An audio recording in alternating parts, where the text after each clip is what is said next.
Good afternoon, everyone, and welcome to Real Talk on WCOBM. I'm Melissa Wiggins, your host, and we have a full house today. We are joined by Mr. Chris Sue here, right immediately to my left.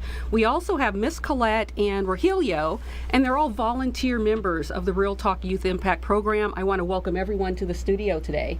Thank you. Thank you for joining us. I'm going to start with you, Chris, because you're kind of a senior member here with the Real Talk Youth Impact Program with over 3 years now with the program? About 3 years. Okay. Tell us about some of the changes that you've seen from the incarnation of the program to today. Well, I've noticed that from the time we started, we had a small group. Ms. Cherie, our director, handled the majority of the workload. And here where we are now, 3 years later, she's delegated authority to more of the team members. We've got a solid staff like Ms. Colette here who helps do so much, and our groups have grown so big we don't even have enough chairs for parents and for the kids now. That's wonderful. That's very good. Colette, how long have you been with the program? June will be 2 years with the program, volunteering with them, doing a lot of different things. It just started out going to the once a month monthly program, and then started going to the office and helping just do input of the data entry, because definitely that's going to change the future of the program, is showing the results that we're getting with the program and the children. And Rogelio, how long have you been? I think you're the newest member, but what are your thoughts on the program thus far? I've been in the program for 15 months, and I love the program because I see myself in them. You know what I mean? And I feel like if I could save them, then I'm saving myself in the past. You know what I mean? The chance that I never had. You know what I mean? So I love it. You know, I mean, I do the program. I love it a lot, and I also work with children on the streets. Okay. So this is my passion now. You know what I mean? Just to save the youth. Why are the members so important to this program? If you can elaborate on that, Chris.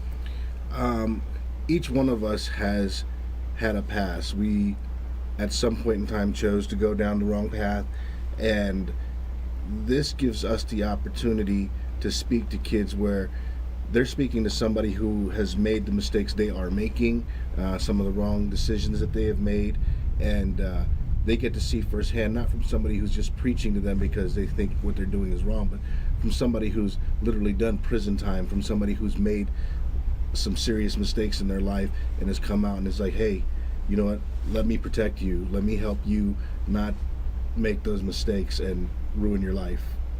Colette, as members, do you get feedback from the kids in the program, and what is some of that feedback that they're sharing with you?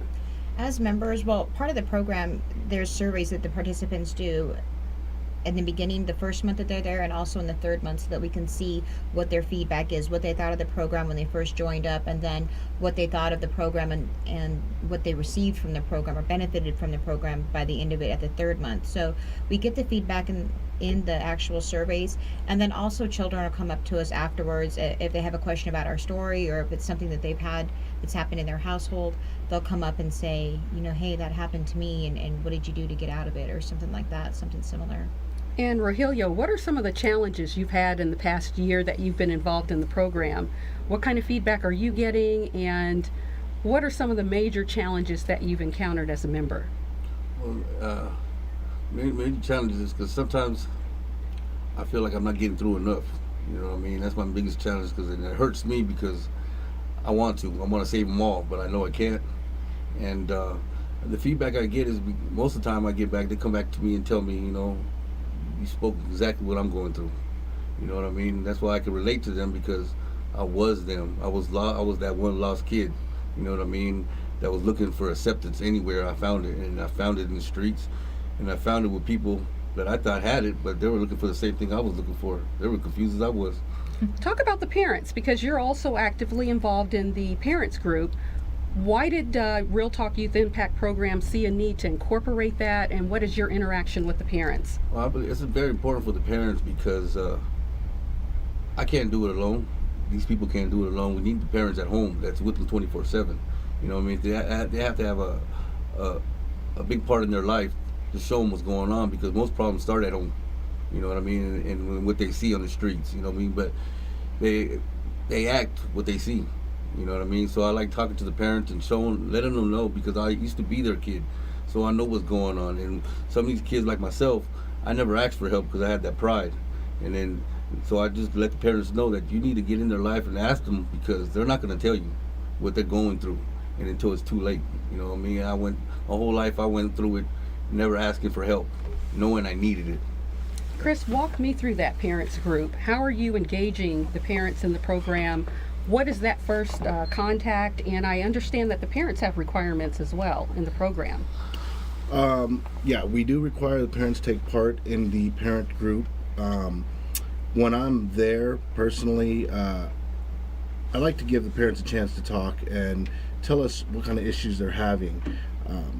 I do let everybody know that, we're there as a group, as peers, as people to discuss these issues that we're having on an equal level. We're not therapists, but some things work and we need to share these ideas. I myself am a single dad. I have a 16-year-old daughter that I love very much and a 12-year-old son.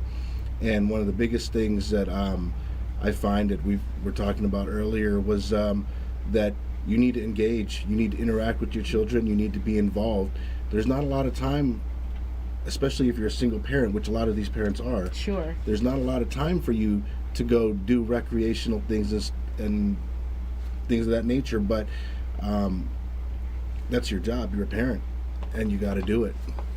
What are some of the complications you're seeing with the parents and the children when you're speaking with the parents, Colette? I would say the number one issue that I see is communication. I believe that as parents, the parents don't want to let the kids down and the kids don't want to let the parents down, so then there's a lack of honesty there. I think parents don't tell the children that they've made mistakes too. They're so busy trying to set the bar high for their child to make sure that their child doesn't make the same mistakes that they forget to say, I'm human too, I've made mistakes, and it's okay to make a mistake. You can come back from it. Your past doesn't define you. You can always start over today and make a different path for yourself. So definitely communication is a problem. And another thing that we notice on the surveys is that the parents don't know what their children's goals are, and the children don't know what their talents are, which I believe people develop talents over a lifetime, but you got to ask the kids. If you're not asking them, you're never going to find out. They don't know to come out with it. Hey mom, my goal today is this. You've got to ask your child. Absolutely. What's going on? The game starts with the parents, definitely. And I understand you're volunteering. You want to talk about some of those responsibilities? Let's see. Definitely a full-time situation. We're still looking for funding every day. It's a nonprofit program, so definitely we need funding to expand our program. Almost all of our funds right now that we get go towards the children. So for the administrative, it's kind of on bare bones right now. But definitely we have interns, we have volunteers. We make what we have work. We make the best of it. So we have a lot of data entry that we're using. When you're getting grants and whatnot, you have to have entry to information to show what good is your program doing in the community. We have over 1,100 participants so far since the program opened. We have over 600 graduates. I think our percentage rate right now is 56% for the graduates. So wow, that's amazing. It's just keeping the information up to date so that we can show the community this is the impact that our program is making on the community, on the children, and on the future leaders of our city.